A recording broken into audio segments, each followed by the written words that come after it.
The silence on the bridge of the UEDS Steadfast was heavy and cold. Commander Park Jun stared at the main view screen, where the blue curve of Pluto was a distant, icy smudge. His ship and the 20 others holding the line here were all that stood between the Cathari hive and the inner Sol system.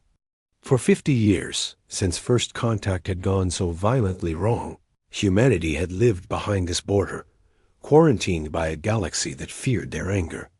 Jun's father had served on this line. Now Jun commanded it. He was tired. They were all tired. A soft chime broke the quiet. Commander, his tactical officer, Lieutenant Lee Yuna, said, her voice tight. Long-range sensors are picking up a single vessel transitioning from FTL. It's not Cathari. Signature matches Galactic Consensus Registry. It's heading straight for the gate. Jun didn't move. The Consensus, the same alliance that had declared humanity biologically hazardous and forbidden them from the stars. Weapons status? Point defense is tracking. They're not raising shields. They're broadcasting a standard first contact packet and a priority distress call. A humorless smile touched Jun's lips. Let them through the gate, but have the whisper shadow them. If they twitch wrong, Yuna, you have my permission to reduce them to atoms. The alien ship was a smooth, elegant teardrop of silver and blue, a stark contrast to the blocky, armored human warships. It docked with the Steadfast, and the beings that emerged were like nothing in Chun's experience. They were tall, willowy, with skin the color of moonstone and large, dark eyes that held a deep, unsettling fear. Their leader introduced itself as Emissary Valen. They were brought to the briefing room. Jun sat at the head of the table, Yuna standing rigidly at his side. The aliens seemed to find the room's stark, gray metal and bright lights painful. Commander Park Jun, Valen began, its voice a melodic warble translated by the comm unit on its chest. We come before you on behalf of the Galactic Consensus of 100 species. We come as supplicants. Jun said nothing. He just waited. Valen's long fingers trembled. The Cathari hive, they have broken through the coreward defenses. They have consumed the Talaxian arbor worlds, the crystalline cities of the Zell. They do not conquer. They consume. All biomass, all technology, all thought. They leave only dust and silence. We know of the Cathari, Jun said, his voice flat. Their scouts have probed our line 3 times in the last standard year. We turned them to scrap. That is why we are here. Another alien, smaller and with frills around its neck, whispered. Your effectiveness, the consensus military strategies, our elegant battle formations, our honor-bound rules of engagement. They are useless. The Cathari do not follow rules. They only follow hunger. Valen leaned forward. We require your assistance. We require humanity's particular talents for conflict. The room went even colder. Yuna's hand drifted to the sidearm on her hip. Jun slowly stood up, his chair scraping on the deck. You quarantine us. You call us monsters, barbarians, a genetic mistake. You forbid us from setting foot on any world under consensus protection. And now, because you are losing your polite, civilized war, you come to the monsters for help? The emissary flinched as if struck. The situation is dire. Entire species are facing extinction. We will offer terms. Full membership in the consensus. Access to all our technology FTL drives, quantum processors. Medical science you cannot imagine. Resources. 100 worlds worth. Jun walked to the viewport, looking out at the stars. He thought of Earth, crowded and struggling behind its defensive shield. He thought of his brother, who had died in the first stupid battle with the Tulaxians that started the quarantine. He thought of the reports, intercepted and decoded, of Cathari world ships turning planets into barren rock. If the consensus fell, humanity would be next. Alone, it was a terrible gamble. The offer could be a trick, a way to lure human forces out and wipe them out. But the fear in the alien's eyes was real. It was the raw animal fear of extinction. He turned back. Your terms are insufficient. Valen's shoulders slumped. What more could we possibly offer? Total and unconditional command, Jun said, each word like a hammer blow. You do not get to hire us as soldiers. You are asking for a plague to fight a swarm. If we do this, humanity leads. Not a joint council, not a consensus advisor. Me, my officers. Our strategies. You give us every scrap of intelligence you have on the Cathari, biology, psychology, technology, everything. Your fleets will follow human orders without question, without debate. You will provide the logistics, the raw materials, the stars. We will provide the war. The aliens were stunned. The smaller one made a soft, distressed sound. You ask for dictatorship over the combined fleets of the galaxy. No, Jun corrected, his voice dangerously quiet. I am stating the only condition under which humanity will not sit here and watch the galaxy burn. You came to us because your way is losing. You will now try our way. Agree or leave, and may your gods have mercy on you, because the Cathari will not. Silence hung in the room for a long minute, broken only by the low hum of the ship's engines. Valen looked at its companions, a silent communication passing between them. Finally, it bowed its head, a gesture of profound defeat. We agree, Valen whispered. The galactic consensus places its fate in the hands of humanity. Jun gave a single, sharp nod. Lieutenant Yuna, transmit Priority Alpha Order 1 to all UEDF vessels.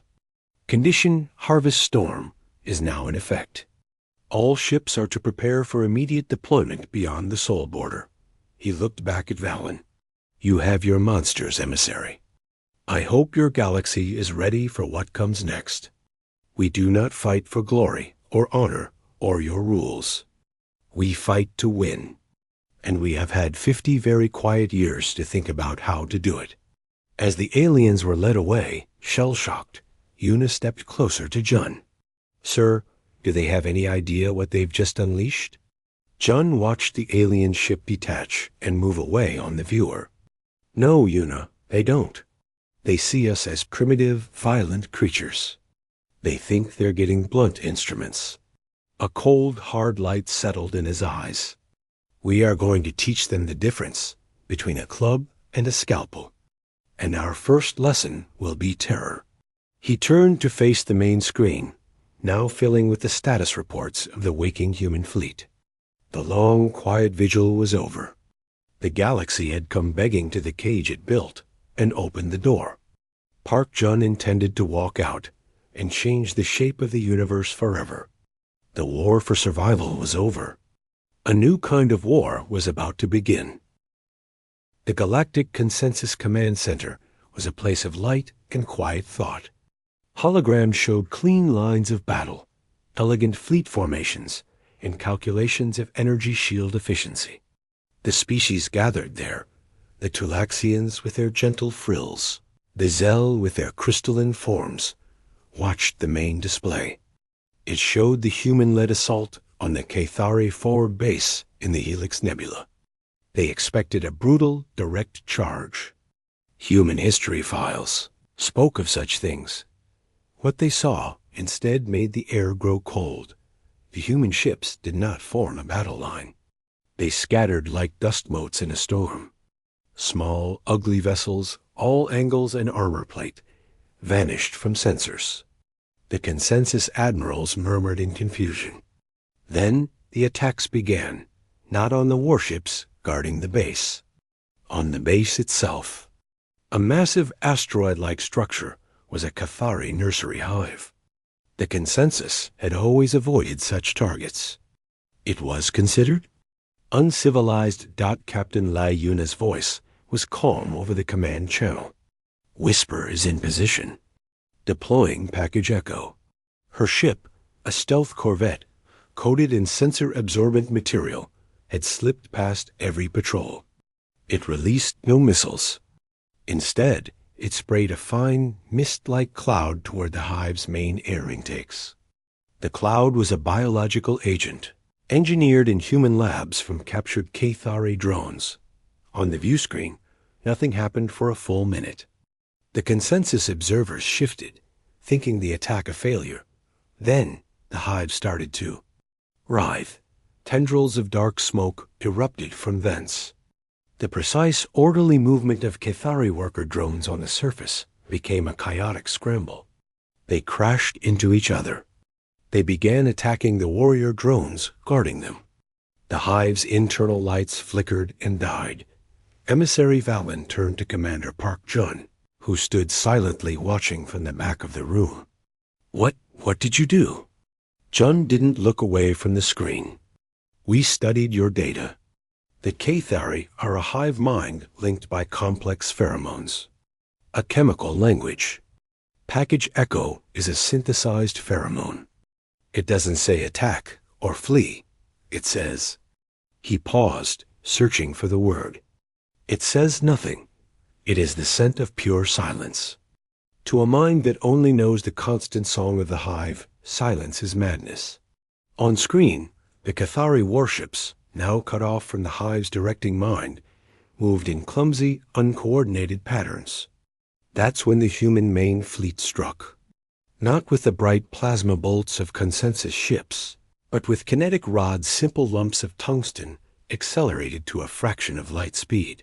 They struck with terrifying silence, punching through holes and exploding deep inside.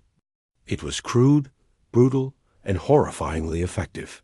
You attacked their young, a Tulaxian admiral whispered. Its frills clamped tight in distress. We attacked their logistics, Jun corrected, his voice empty of emotion. A soldier you can replace. A generation you cannot. This is not a duel. It is the removal of a threat. The next lesson came in the swirling orange and red clouds of a gas giant, designated GJ1214b. The Cathari had a refinery there, processing atmospheric gases. It was buried deep in the crushing, storm-racked layers, a place no consensus ship could survive. The tactical readout said the environment was the defender. Sergeant Kim Tae checked the seals on his combat suit one last time. His squad, 12 Marines, stood in the drop bay of the carrier Resolute. Their suits were bulky, reinforced to handle pressures that would crush a consensus battleship. Their weapons were not energy rifles, but projectile guns that fired shaped charges. Remember, Tae's voice crackled over the squad channel. Their sensors are tuned for energy signatures and standard metal alloys. Our suits are ceramic composite. Our guns are old-school powder and primer. We are ghosts to them. We hit the refinery's support pylons. No engagement with warrior drones unless forced. In and out. The drop pod was a screaming metal coffin fired into the upper atmosphere. It shuddered violently as it plunged into the orange murk. Lightning the size of continents flashed around them. Inside, the Marines were silent, their faces lit by the faint glow of helmet displays. They landed with a thick, sucking sound on a platform made of hardened Cathari resin. The world outside the visor was a nightmare of howling wind and poisonous fog. Visibility was 10 meters. Their motion sensors, designed for this, showed the scuttling forms of Cathari workers, blind to their presence. They moved like the wind, fast and purposeful. Tae placed the shaped charges on the massive, organic-looking pylon that anchored the refinery to a solid layer of the planet's interior. The Cathari were all around, but they didn't see the humans. To them, the suits read as interesting rock formations in the storm, not the charges were set. Fall back to extraction point, Tae ordered. They were halfway to the rally point when a warrior drone A hulking thing of chitin and blade limbs stumbled upon them. It shrieked, a sound that vibrated through their suits. It raised a crackling energy claw. Private Choi Ji-ho didn't raise his rifle. He raised his left arm, and from a launcher on his wrist, fired a weighted net made of monofilament wire. The net wrapped around the drone, and as it struggled, the wires cut deep into its joints. It fell, thrashing. Tay put a single armor-piercing round through its sensory cluster. The fight lasted 8 seconds. It was messy, visceral, and utterly silent except for the storm. Back in orbit, the consensus observers watched the sensor data from the Marines' suits. They saw the first-person view of the kill. They saw the refinery, its main support severed, begin to collapse into the endless depths of the gas giant. They saw the humans leave no trace behind. A Zell commander, its crystalline form flickering with distressed colors, addressed Jun. Your methods. They have no honor. You strike from the dark. You poison minds. You fight in environments that are not meant for life. This is not warfare. This is terror. Jun finally turned from the main screen to look at the gathered aliens. He saw their fear, their disgust, their confusion. He understood it. They had fought wars like a complex game for millennia. You are correct, Jun said, his words simple and heavy. It is terror. But you made a mistake in your request. You did not ask for soldiers. Soldiers follow rules. You asked for humans. We are survivors. On our world, survival did not care about honor. It cared about the next sunrise. He gestured to the screen, now showing the gas giant, its refinery gone. The Cathari understand consumption. They understand a universe of eat or be eaten. We are simply speaking to them in a language they cannot ignore. We are showing them that they are not the top of that food chain, and we are using every tool, every environment, every weakness to do it. He walked toward the exit, pausing at the door. You asked us to fight your war. Do not complain about the mud on the floor when we bring the battle home. The door slid shut behind him. In the command center, the silence was complete. The clean lines on their holograms seemed childish now. The humans had fought 2 battles and won them both with almost no ship losses. But the victory felt hollow, stained. The whispers began that day, not just about human effectiveness, but about the cold, pragmatic horror of it. They had unleashed something they did not understand. And Captain Lee Yuna, reviewing the data from Package Echo, and Sergeant Kim Tae, cleaning the alien ichor from his armor, were just the beginning. The galaxy was learning that humanity's true weapon was not its strength, but its utterly ruthless imagination. The mood in the Galactic Consensus Command Center had shifted from disgust to a fragile, uneasy hope. The human strategies were horrific, but they worked. System by system, the Cathari advance had not just been halted, it had been pushed back. The hive mind was struggling to adapt to an enemy that had no pattern, that weaponized sound, light, disease, and gravity itself. Commander Park Jun was a ghost in the center, speaking little, his orders clean and final. The consensus admirals had learned not to question. Then the signal came. A distortion wave, moving through faster than light comes. It was a Cathari broadcast, pulsing with aggressive, hungry symbols. It was not a message of defeat. It was a targeting solution. The target was Neo Degu. A collective gasp went through the non-human observers. Neo Degu was a core human world, a terraformed moon in the Sirius system. It was not a major military hub. It was a living place cities, forests, oceans, home to 20 million souls. The Cathari had bypassed fortified human positions. They had learned. They had chosen a soft target, a place to make the monsters bleed. Shun's face, on the main viewer from his flagship, did not change. It hardened like stone. All forward fleets disengage and plot intercept courses to the Sirius defensive perimeter. Maximum burn. Consensus support fleets provide covering fire for the retreat. His voice was a machine. They will never make it in time. Emissary Valen whispered, its moonstone skin pale. The Cathari fleet is already at the edge of the system. It is a sacrifice swarm. They mean to die to wipe Neo Dagu from the stars. Chun's eyes were fixed on a different data feed. They will not. In the orbital defense grid above Neo Dagu, engineer Kong Mina felt the cold sweat on her neck. The grid was a series of 40 platforms, armed with heavy kinetic cannons and energy shields.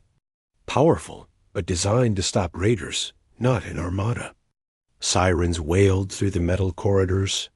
The main screen in central control showed the nightmare. 100 Cathari bioships, shaped like terrible stingers, dropping out of FTL. They did not slow.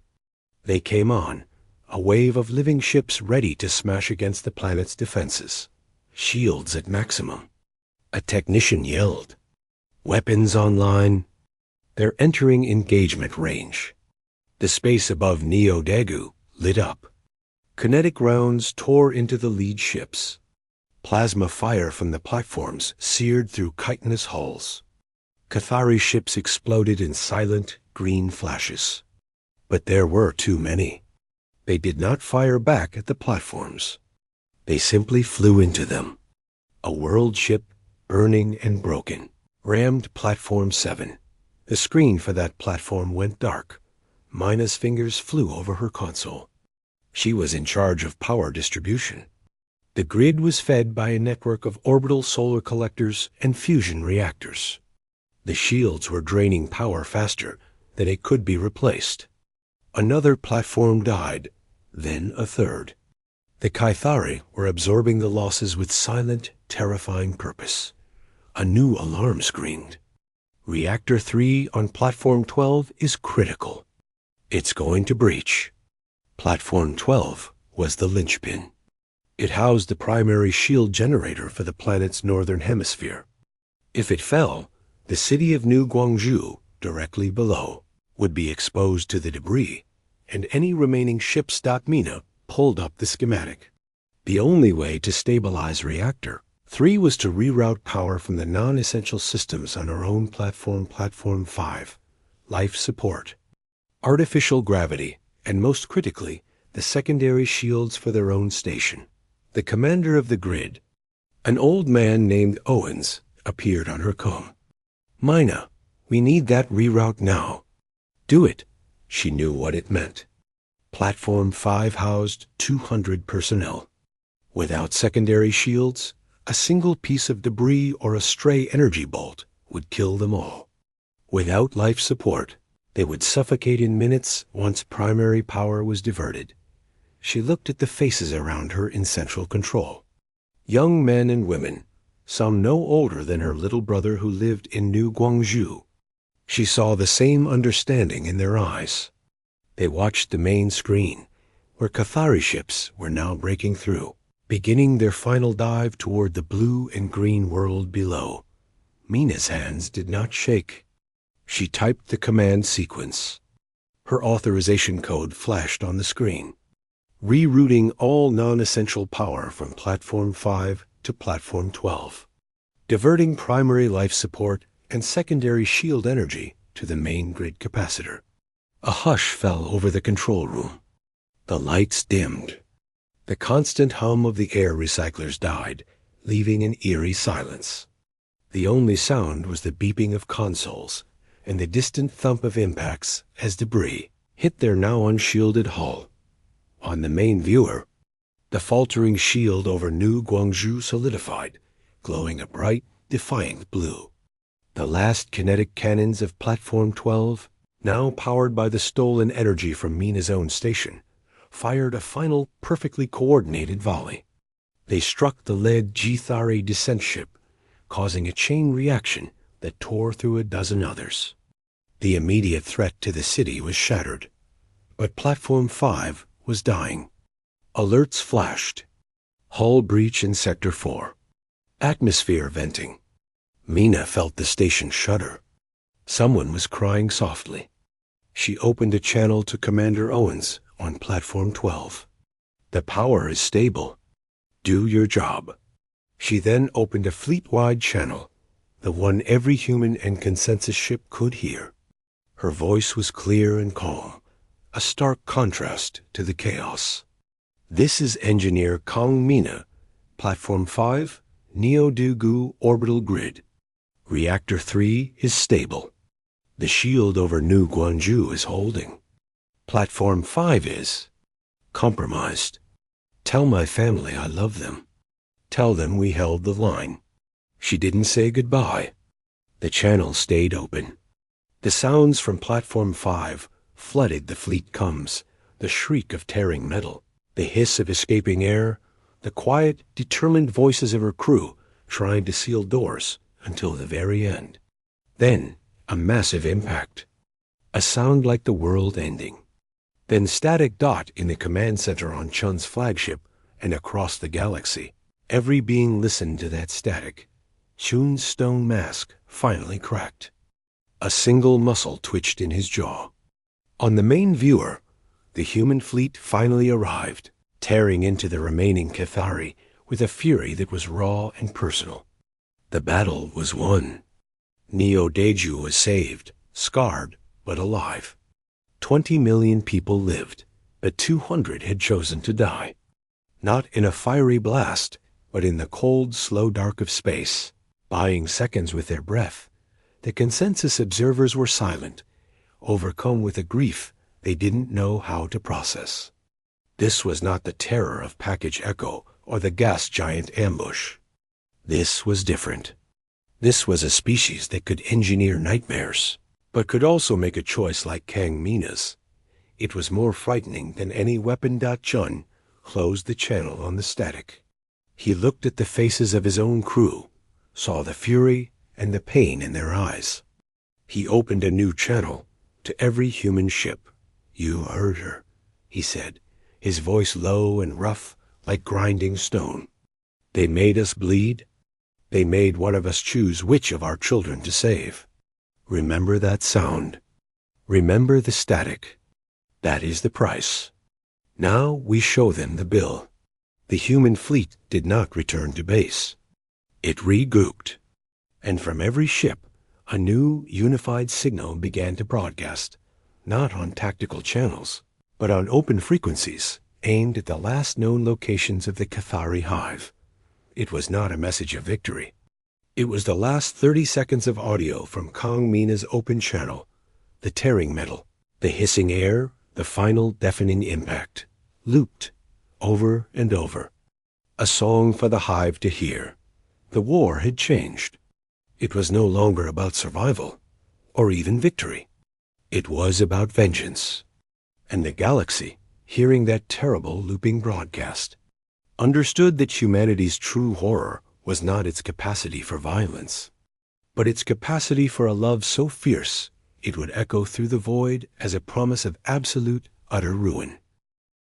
The end of the Cathari War did not come with a grand battle. The final confrontation was a quiet thing, deep in the dead space near the event horizon of Cygnus X1. No stars lit the void here. It was a fitting grave. The human fleet, now called the Vengeance Fleet by the Whispering Galaxy, had chased the last remnants of the hive for months. They were not warriors anymore. They were hunters. The looping broadcast of Kong Mina's death played constantly from their ships, a grim lullaby that had driven the fractured hive into madness. Cathari ships were found adrift, their crews dead by their own claws, their minds broken by the human song of static and tearing metal. Only one target remained. The Mother Queen's Citadel, a massive planet-sized bioship, had fled here, to the one place it thought offered shelter, the violent, sensor-scrambling radiation of a black hole's accretion disk. It floated there, a dark tumor against the swirling, superheated gases. Commander Park Jun stood on the bridge of his new flagship. It was not a sleek consensus design. It was a human dreadnought. Built in the shipyards of Mars. They had named it Minas Fist. It was blocky, brutal, and covered in weapons that had no names in the consensus database. Emissary Valen was present, a silent, shrunken figure. "You have them cornered," Valen said, its melodic voice now flat. "The consensus fleets are in position to blockade any escape. You can end this. A final assault. It is over." Jun did not look at the emissary. He watched the Citadel on the screen. An assault would cost ships, lives. The Queen would fight to the last breath. That is not the end we promised her. He turned to his tactical station. Captain Lee Yuna stood there. Her face, once marked by cool focus, was now etched with the same cold fire that burned in Shun's eyes. The loss of Neo Daegu, of Mina, was a personal debt for them all. "It is ready, Commander," Yuna said. "Begin." On the outer edges of the human formation, a new kind of ship activated. They were not warships. They were broadcast platforms, huge dishes, and bulbous antennae. They had been built for this single purpose. The looping audio of Mina's death cut off. The silence that followed was profound, deeper than the silence of space. In the consensus command ships, observers held their breath. Then, a new sound began. It was low at first, a vibration felt in the bones of the ships rather than heard. It was the sound of the static from Mina's channel, but slowed down, stretched into a deep, moaning groan. Underneath it, like sharp needles, were the sounds of the tearing metal and the final impact, sped up into horrific, chittering clicks. But it was not just sound. The human scientists, the ones who had crafted pheromone plagues, had gone further. They had mapped the full spectrum of Cathari communication chemical, thermal, even the subtle electromagnetic pulses that underpinned their hive mind. The broadcast platforms now pumped this crafted horror into the void on every one of those frequencies. It was not an attack on the Citadel's hull. It was an attack on its soul. On the view screens, nothing seemed to happen at first. Then, the dark surface of the Citadel quivered. Tendrils that had lain still began to thrash. Lights across its surface flared and died in panicked, random patterns. "We are receiving internal seismic readings," Yuna reported, her voice clinical. "Massive, irregular energy spikes. It is not an attack pattern. It is distress. Neurological overload." Inside the Citadel, the Mother Queen felt it. The song of the hive, the constant, comforting chorus of a billion minds, had been stolen, replaced. The human broadcast was not noise. To her perception, it was the universe itself screaming in agony. It was the death of meaning.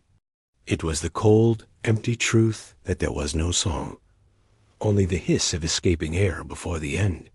The carefully rebuilt connections to her last children snapped, one by one, under the weight of a loneliness no hive being was ever meant to comprehend. On the bridge of Mina's Fist, a visual feed finally resolved. A probe had latched onto the Citadel's outer shell. The image showed an interior chamber. Warrior drones, the most fearsome of the Cathari, were not standing guard. They were curled into tight, fetal balls, their claws digging into their own carapaces. Others simply walked off ledges into dark pits, making no sound. And then the feed found the Mother Queen.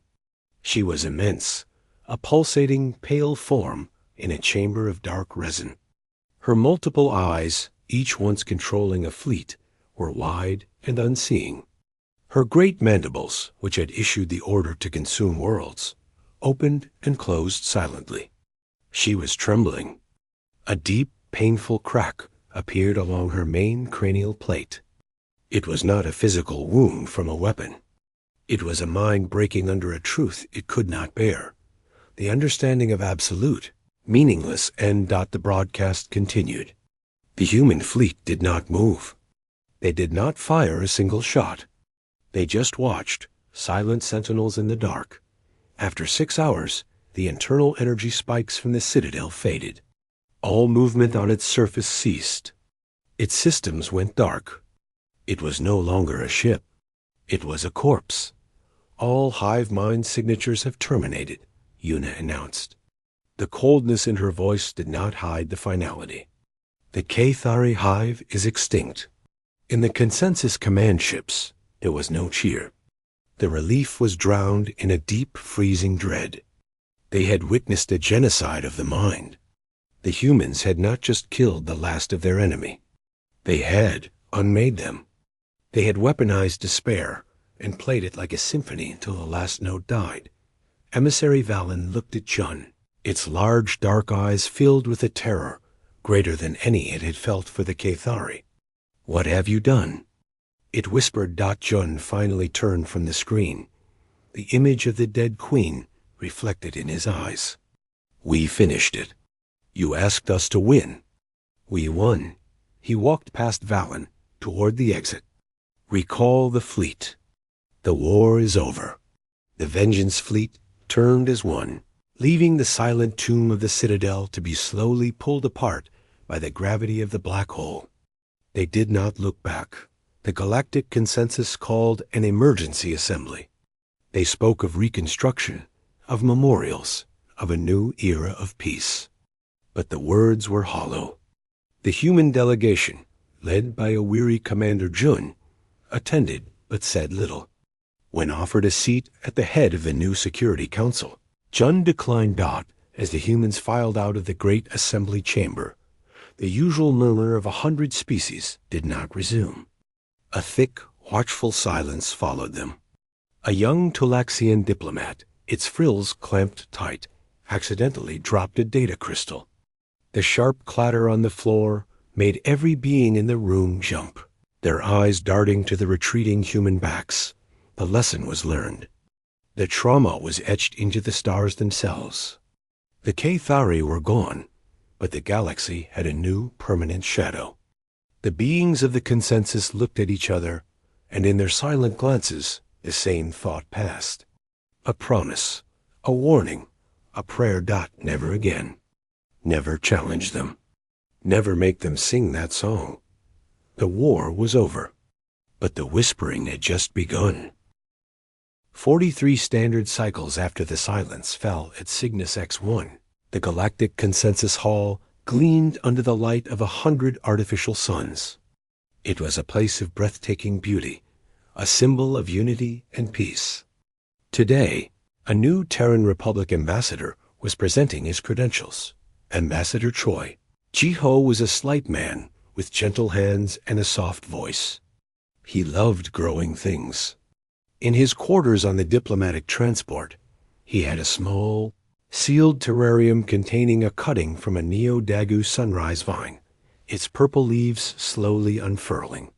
He was a botanist by training, a philosopher by nature. He believed in the project of peace with a quiet, firm passion. As he walked the polished corridor toward the main chamber, flanked by 2 silent human aides, he felt the weight of the silence around him. Other species glided past: the willowy Lumina, the crystalline Zell, the frilled Tulaxians. They did not meet his eye. Conversations hushed as he approached, then resumed in tense whispers after he passed.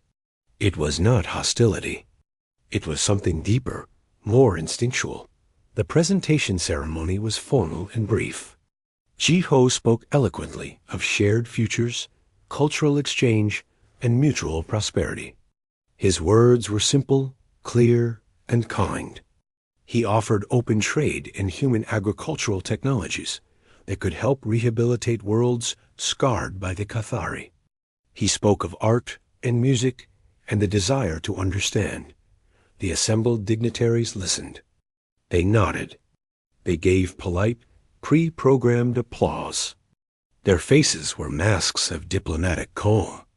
But their eyes, those windows to older, more primal parts of the brain, told a different story.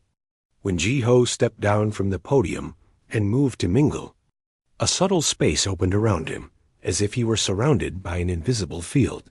Later, at a small reception for junior diplomats, Jiho tried to bridge the gap. He saw a young Tulaxian, her frills a vibrant green with nervous yellow edges, standing alone by a viewport. He approached slowly, a warm smile on his face. "Forgive the intrusion," he said, his voice low. "The view of the nebula of ancestors is quite stunning from here, is it not?" The Tulaxian, named Hana, started slightly. She turned, her large, dark eyes wide. "Why, yes, Ambassador. It is considered a place of peaceful contemplation." "I can see why," Jiho said, joining her to look at the swirl of cosmic colors. "It reminds me of the gas giant nurseries near Jupiter. Terrifying in their power, but beautiful. Life finds a way, even there." Hana was silent for a moment, gathering her courage. The human was so normal, so calm. It confused the fear that was drilled into her. "Your speech was very hopeful." "It is my sincere hope," Jiho said. "We have seen enough of war. My own brother served on the Steadfast. He speaks more of the loneliness of the Pluto line than of any battle. We are tired, Hana. We just want to build, to grow things." He meant it, every word. He held out his hand, a simple, universal human gesture of greeting and goodwill. Hana looked at his hand. It was unremarkable. 5 fingers, no claws, no chitin. Clean nails. But her body betrayed her. Her frills flushed a sudden, deep blue, the color of acute alarm. She flinched. It was a tiny, involuntary spasm, a recoil of her upper body. She did not mean to. Her mind knew he was a diplomat, a peaceful man. But her nerves, her species memory forged in the horror of the last war, screamed a warning. Jiho slowly lowered his hand, his smile softening into something sadder. He gave a small, understanding nod. "No offense taken, Diplomat Hana. The universe gives us all reflexes we must learn to manage. Please, enjoy the rest of the evening." He moved away, leaving Hana trembling with shame and a lingering fear she could not name in a quiet lounge an hour later. Hana found her mentor, an old Tulaxian diplomat named Kor. His frills were pale and scarred. "I insulted him," Hana whispered, her frills still tinged with blue. I flinched. He offered his hand, and I recoiled as if from a viper. He was so kind. Kor sighed, a sound like wind through dry reeds. He gestured to a datapad showing the ceremony. "Look at them. Look at all of us. Watch not the human, but the crowd around him." Hana looked. She saw the careful distances, the averted gazes, the way bodies subtly tensed when Jiho moved. She saw the security detail, not human, but Zell, whose crystalline forms were angled to watch the ambassador with unwavering focus. "They call it the human reflex," Kor said quietly. "It is not in any official record. It is not taught. It is bred into the bone of every species that witnessed the war. The consensus fought the Cathari for a century and lost. Humanity fought them for 3 years and erased them. Not just defeated, unmade. They weaponized grief. They turned a gas giant into an ambush site. They used a mother's love for her children as a psychological plague." He looked at Hana, his old eyes weary. "We know, logically, that Ambassador Choi is a gentle soul who likes plants. But our deeper selves, the parts that remember what survival used to cost, see only the ghost of Commander Park Jun standing behind him. They see Captain Lee Yuna releasing her poisons. They hear the static from Kong Mina's last breath. We whisper humanity's name in terror, Hana, even when they offer us a flower." Back in his quarters, Choi Ji-ho tended to his Neo-Dagu vine. He carefully misted the leaves. He had seen Hana's flinch. He had seen it 100 times before, in 100 subtle ways. The wide berth given to human ships in space lanes.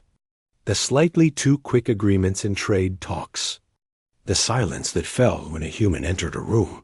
He was not angry. He was grieving. He grieved for the trust that might never be built. He grieved for a galaxy that would always look at a sunrise, and in some hidden corner of its mind, remember the fires of a world burned in retaliation. He placed a hand against the cool transparency of the terrarium. The vine, sensing warmth, curled a tender shoot toward his fingers. Humanity had secured its place.